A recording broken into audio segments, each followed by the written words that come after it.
सविस्तर बातम्यांना सुरुवात करूया। शिंदे सरकारमध्ये सहभागी झालेल्या अजित पवार गटातील मंत्र्यांना अखेर पालकमंत्री पदाची जबाबदारी मिळालेली आहे। दिल्ली दौऱ्यावरून आल्यानंतर मुख्यमंत्र्यांनी नव्या पालकमंत्र्यांची घोषणा केली। पुण्याचं पालकमंत्रीपद उपमुख्यमंत्री अजित पवारांकडे सोपवण्यात आलंय। खरं तर आजवर चंद्रकांत पाटील यांच्याकडे पुण्याचं पालकमंत्रीपद होतं, त्यामुळे सरकारमध्ये अजित पवार पॉवरफुल असल्याचं पुन्हा एकदा बघायला मिळालंय। तर नाशिकसाठी इच्छुक असलेल्या छगन भुजबळांची निराशा झाली आहे। अजित पवार सत्तेत सहभागी झाल्यानंतर पालकमंत्री पदावरून महायुतीत रस्सीखेच सुरू असल्याची चर्चा होतीच।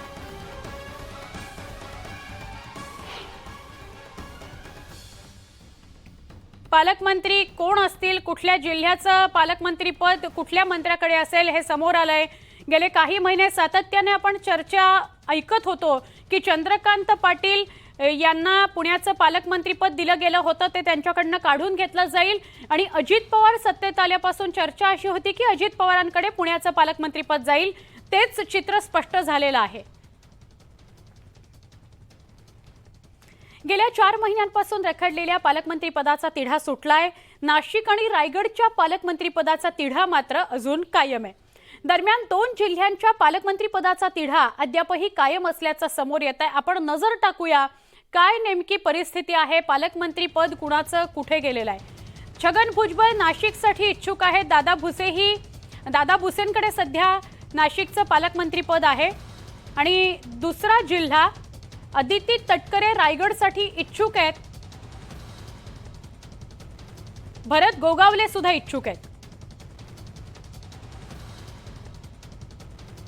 मागासलेपण हा मागासलेला शब्द बीड जिल्ह्याचा जो पुढे लागलेला आहे तो पूर्णपणानं पुसून काढण्यासाठी आम्ही यापूर्वीही काम करत राहिलेलो आहे आणि इथून पुढच्याही काळात या ठिकाणी आम्हाला त्या पद्धतीनं काम करावं लागणार आहे। हे का म्हणजे तोंडावरून दिसताना मी किती नाराज आहे, दिसतंय की नाही? त्या दाढीमुळे लक्षातच येत नाही मी नाराज आहे की हसतोय। काय काळजी करू नका तुम्ही। कशाबद्दल नाराज? तुम्हीच काहीतरी वावड्या उठवणार। नाराज जरूर नाराज आहे तो। ओबीसीचे प्रश्न सुटले पाहिजे ह्याच्यासाठी नाराज झाला तर होतो, नाही तर मी नाराज होत नाही। नाशिक आणि रायगड विषयी आता आपण बोलत होतो।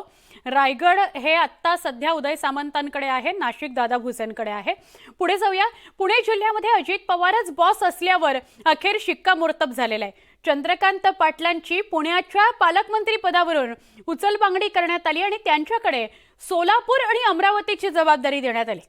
नेमकं घडलं काय बघूयात। चंद्रकांत पाटलांनी सोलापूर आणि अमरावतीचं पालकमंत्रीपद मिळाल्याबद्दल मुख्यमंत्री आणि दोन्ही उपमुख्यमंत्र्यांचे आभार मानले। सर्वच नव्या पालकमंत्र्यांना अगदी अजित पवारांसह त्यांनी शुभेच्छा दिल्या। महायुतीच्या सरकारमध्ये प्रवेश केल्यानंतर थेट उपमुख्यमंत्री झालेले अजित पवार आता पुणे जिल्ह्याचे पालकमंत्रीही झाले। परिणामी पुणे जिल्ह्यातील चंद्रकांत पाटील यांचं महत्त्व आता कमी झालंय।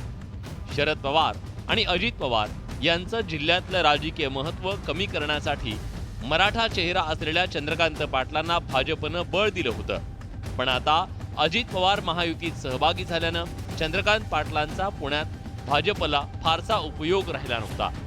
शेवटी सरकार चालवताना काही गोष्टीच्या सर्व जुळवा लागतात, सर्व गोष्टीचा विचार करावा लागतं। 3 पक्षाचं सरकार आहे आणि त्यामुळं जे ठरलं तेच झालंय। यामध्ये काही बदल झाले का नाही झाले हे पहिलेच ठरलं होतं की पुण्याचे पालकमंत्री दादा होणार आहे। अजित पवार गटात तर पालकमंत्री पदामुळे उत्साह संचारला। ऐन महापालिका, विधानसभा आणि लोकसभा निवडणुकीच्या तोंडावर अजित पवारांकडे पालकमंत्री पद आल्यानं गटाचं जिल्ह्यातलं बळ वाढण्याची शक्यता निर्माण झाली आहे। पुण्यात अजित पवार गटाचं बळ आहे। पुणे महापालिका राखण्यासाठी अजित पवार यांचे प्रयत्न सुरू आहेत आणि त्यामुळेच अजित पवार पुण्याच्या पालकमंत्री पदासाठी आग्रही होते। महाराष्ट्र म्हणला, महाराष्ट्रातले जिल्हे म्हटले तर प्रत्येक जिल्हा हा महत्त्वाचाच आहे। त्याच्यामुळे त्याच्यात काही तसं होण्याचं कारण किंवा तशी धुसफूस राहण्याचं काही कारण नाही। अजित पवारांकडे पुण्याचं पालकमंत्री पद गेल्यानं राजकीय समीकरणं बदलली आहेत, तर दुसरीकडे चंद्रकांत पाटील कोल्हापूरचे असल्यानं त्यांच्याकडे कोल्हापूरचं पालकमंत्री पद जाईल अशी शक्यता वर्तवली जात होती। मात्र त्यांच्याकडे सोलापूर आणि अमरावतीची जबाबदारी सोपवण्यात आली। परिणामी पुणे जिल्ह्यात दुसरे कोणतेच नाही, फक्त अजित पवारच दादा असल्याचं स्पष्ट झालंय. Bureau report, news 18 Lokmat.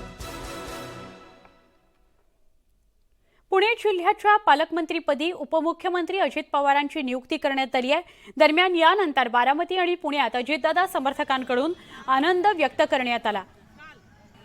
एकमेकांना पेढे भरवत जल्लोष साजरा करण्यात आला. तर धनंजय मुंडे यांच्या बीड जिल्ह्याची जबाबदारी त्यांना सोपवली गेली आहे. म्हणजे बीड जिल्ह्याचं पालकमंत्रीपद धनंजय मुंडेंकडे आहे. त्यामुळे बीडमध्ये सुद्धा ठिकठिकाणी फटाके फोडण्यात आले, आनंद साजरा करण्यात आला. तर बुलढाण्याच्या पालकमंत्रीपदाची जबाबदारी दिलीप वळसे पाटलांकडे दिली गेली आहे. त्यामुळे तिथे देखील आनंद नोंदवला गेला. समर्थकांकडून पेढे वाटण्यात आले, फटाके फोडण्यात आले.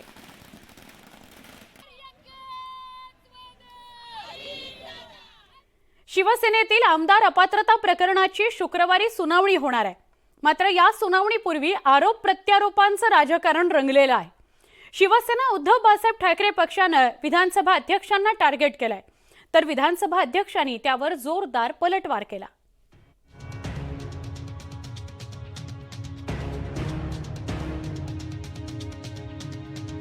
शिवसेना आमदार अपात्रतेवरून राजकीय वाद काही शमण्याचं नाव घेत नाही. शिवसेना उद्धव बाळासाहेब ठाकरे पक्षाच्या नेत्यांकडून याविषयी सतत टीका केली जाते. विधानसभा अध्यक्ष राहुल नार्वेकर हे ठाकरे पक्षाच्या निशाण्यावर आहेत. नार्वेकर अपात्रतेवर निकाल देण्यात जाणीवपूर्वक दिरंगाई करतायत असा ठाकरेंच्या पक्षाचा आरोप आहे. ठाकरेंच्या पक्षाकडून केल्या जात असलेल्या टीकेवर विधानसभा अध्यक्ष राहुल नार्वेकरांनी जोरदार पलटवार केलाय.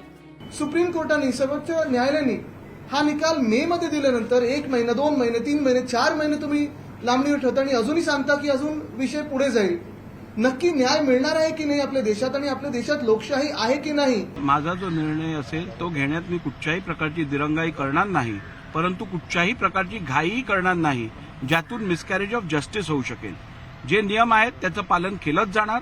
नैसर्गिक न्यायाची संधी ज्यांना ज्यांना द्यायची आवश्यकता आहे त्यांना नैसर्गिक न्यायाच्या तत्वावरती संधी दिली जाणार. खरं तर काही दिवसांपूर्वी शिवसेना उद्धव बाळासाहेब ठाकरे पक्षानं विधानसभा अध्यक्षांविरोधात सुप्रीम कोर्टात याचिकाही दाखल केलेली आहे.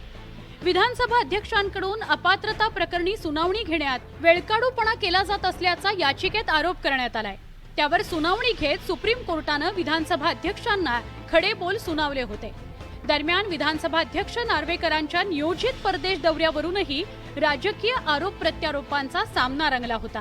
देशाची बदनामी घाणाला होऊ नये की एका राज्यातून असे येतात, एका देशातून असे येतात की जिथे महाराष्ट्रात त्यांनी लोकशाही मारली आणि इथे येऊन हे पार्लमेंटरी डेमोक्रेसीवर बोलतात. ह्याच्यासाठी मी त्यांना काल पण विनंती केली होती की तुम्ही जाऊ नका, देशाची बदनामी करू नका. ह्याचा परिणाम हा झालेला आहे की बरोबर 2 दौरे ज्याला काही अजेंडा नव्हता असे हे 2 दौरे हे रद्द करण्यात आलेले आहेत. हा 26 तारखेलाच मी रद्द केलेला. 26 तारखेला या संदर्भात मी सीपीएला कळवलेलं, पण हा दौरा रद्द करायला लावला असं चित्र लोकांसमोर आणायचा केविळवाणी प्रकार काही नेत्यांनी म्हणा किंवा काही लोकांनी केला. परंतु त्यांचा हा जो प्रयत्न आहे की कसंही करून अध्यक्षांवर दबाव आणायचा, अध्यक्ष काय तुमच्या अशा घिदड धमक्यांनी घाबरत नाही. विधानसभा अध्यक्ष राहुल नार्वेकर येत्या 6 ऑक्टोबर पासून शिवसेना आमदार अपात्रतेवर सुनावणी घेणार आहेत. गेल्या वेळच्या सुनावणीला नार्वेकरांनी वेळापत्रक जाहीर केलंय. त्यानुसार शुक्रवारी याचिकाकर्ते उद्धव ठाकरेंच्या पक्षाकडून दाखल करण्यात आलेल्या अतिरिक्त प्रतिज्ञापत्रावर एकनाथ शिंदेचे वकील आपली बाजू मांडणार आहेत. एकीकडे सुनावणी तोंडावर आली असताना राजकारणही शिगेला पोचलेलं बघायला मिळतंय. Bureau report, news 18 Lokmat. महाविकास आघाडीचं लोकसभेचं जागा वाटप जरी निश्चित झालेलं नसलं तरी ठाकरे गटानं मात्र मुंबईतील जागांची तयारी पूर्ण केल्याचं दिसतंय. कारण ईशान्य मुंबई लोकसभा मतदारसंघातून ठाकरे गटाचे उमेदवार जवळपास निश्चित झाल्याची माहिती आहे. राष्ट्रवादी काँग्रेसचे माजी खासदार असलेले संजय दिना पाटील हे यावेळी ठाकरे गटाकडून मैदानात उतरण्याची चर्चा सुरू झाली आहे. ईशान्य मुंबईत सध्याचे ठाकरे गटाचे राज्यसभा खासदार संजय राऊत यांच्या नावाची ही चर्चा होती, पण संजय राऊत यंदा लोकसभेच्या रिंगणात उतरणार असल्याचं बोललं जात होतं. आता ठाकरेंनी या चर्चांना पूर्णविराम दिलाय आणि संजय दिना पाटलांच्या नावावर शिक्कामोर्तब केल्याचं बोललं जात आहे.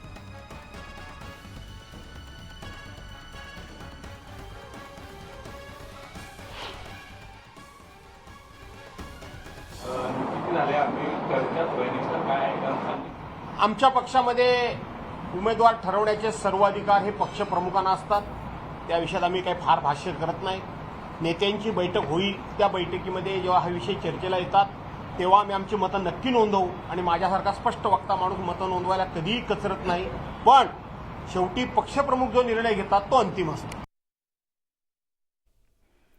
राष्ट्रवादी काँग्रेसच्या नेत्या सुप्रिया सुळेंमुळे राजकारणात नवी चर्चा सुरू झाली आहे. विदर्भाच्या दौऱ्यावर असलेल्या सुप्रिया सुळेंनी वर्ध्यात हे वक्तव्य केलं आणि त्याला वेगळं राजकीय महत्त्व प्राप्त झालं. सुप्रिया सुळेंच्या सूचक वक्तव्याला राष्ट्रवादी काँग्रेसमधील फुटीची पार्श्वभूमी तर नाही ना, कारण अजित पवारांच्या बंडामुळे राष्ट्रवादी काँग्रेसमध्ये उभी फूट पडली आहे. त्यामुळे आगामी लोकसभा निवडणुकीत सुप्रिया सुळे बारामतीऐवजी वर्धा लोकसभा मतदारसंघातून उमेदवारी दाखल करणार आहेत का, अशी चर्चा जिल्ह्याच्या राजकारणात सुरू आहे.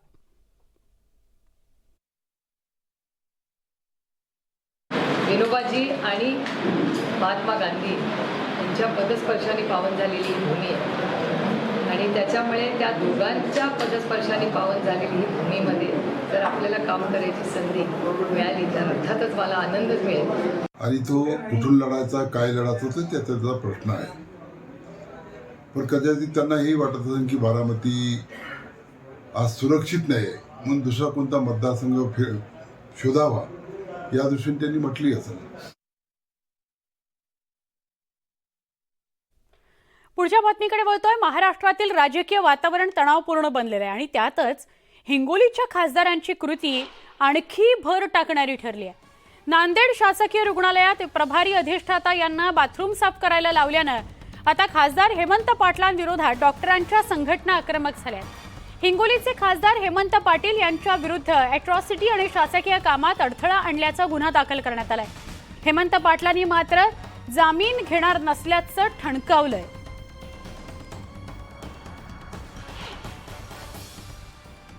मला एक इथल्या स्टुडंट काउन्सिलचे लोक सुद्धा मुलं सुद्धा भेटले. त्यांनी सांगितलं जर आमच्या डीनला अशा पद्धतीनं तुम्ही शौचालय स्वच्छ करायला लावणार असाल तर आम्ही डॉक्टर व्हावं का नाही व्हावं अशा प्रकारचं आमचं मन आम्हाला खातंय, आम्हाला विचारतंय. मला वाटतं हा अतिशय भावनिक प्रश्न या विद्यार्थ्यांनी आमच्या समोर मांडला. मला असं वाटतं निश्चित प्रशासनात कुचराई असेल, प्रशासकीय कारवाई झाली पाहिजे, त्याला जबाब विचारला पाहिजे. दाखल केला आहे माझ्यावरती, न्यायालय जी काही याच्यावर कारवाई करेल ती मला मान्य आहे. परंतु या संदर्भामध्ये मी काय कुठल्या प्रकारची जामीन घेणार नाही आणि मी जी काय सजा मिळेल ती भोगायला मी तयार आहे.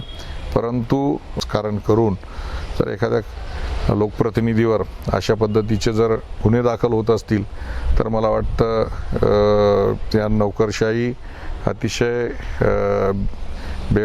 बेलगामपणे काम करतील. महाराष्ट्राची खबर बात या बुलेटिनमध्ये वेळ झाली एक छोटा ब्रेक घेण्याची. काही क्षणात पुन्हा भेटूया. पहा फक्त न्यूज 18 लोकमत.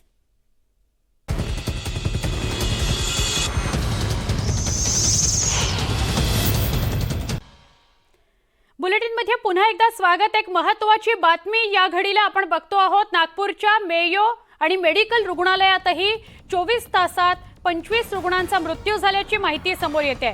नागपुरातल्या रुग्णालयात सुद्धा मेयो मेडिकल रुग्णालयात 25 मृत्यू झालेले आहेत. मेडिकलमध्ये 16 आणि मेयोमध्ये 9 रुग्णांचा मृत्यू झालाय. दगावलेल्यांमध्ये नवजात शिशूंचा सुद्धा समावेश आहे. विविध वयोगटातले रुग्ण आहेत. अत्यवस्थ व्हेंटिलेटरवर ठेवलेले रुग्ण खाजगी रुग्णालय रेफर करत असल्यानं मृत्यूचा आकडा वाढत असल्याचा प्रशासनाचा दावा आहे. या बातमीसह महाराष्ट्राची खबरबात या बुलेटिनमध्ये इथेच थांबतोय. ताज्या बातम्यांकरता वेगवान स्वरूपातल्या घडामोडींसह काही क्षणात पुन्हा भेटूया.